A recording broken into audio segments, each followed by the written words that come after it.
Today we celebrate the feast of the chair of Saint Peter the Apostle. Our gospel for today is from the beautiful and the wonderful account of the Gospel of Matthew chapter 16, verses 13 to 19. What is the significance of these feasts, the feast of the chair of Saint Peter the Apostle? You know, Saint Peter, who is the first bishop of Rome and our first pope, has been entrusted with a special role as the vicar of Christ. Jesus said to Peter in today's gospel, and he said, "And I tell you, you are Peter. On this rock I will build my church, and the gates of Hades will not prevail against it." And Peter was given by Jesus authority to lead the church founded by Jesus himself. And that is our church today, the Roman Catholic Church. He was entrusted by the key, and the key signifies authority. And we remember today, the continued unity of the church under the guidance and the leadership of the successor of Peter, our Pope, Pope Francis. And our church is called one, holy, Catholic, and Apostolic Church, because today we remember the continued and unbreakable succession of authority, the apostolic succession of authority that our church leader, the Pope, to lead and to guide the flock given to the successor of Peter. The chair of Saint Peter refers to the seat of authority. And what kind of authority is this? We can find that one in our first reading for today. Our first reading says, "Do not lord it over those in your charge, but be examples to the flock." Meaning to say, we are invited to lead by example.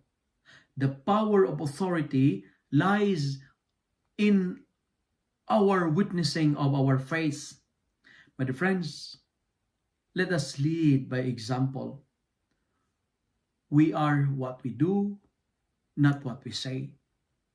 I say it again. Let us lead by examples because we are what we do, not we say. Do what we say because the credibility of our authority lies in the power and the authenticity of our service. Again, do not lord it over those in your charge, but be examples to the flock. Be examples to the flock. And finally, today's gospel, Jesus asks his disciples this very personal question: who do you say that I am? The question of Jesus to his disciples is the same question Jesus is asking us today. Who do you say that I am? He asks them not because Jesus wanted to impress them of his identity, but he wanted to reveal the truth about God.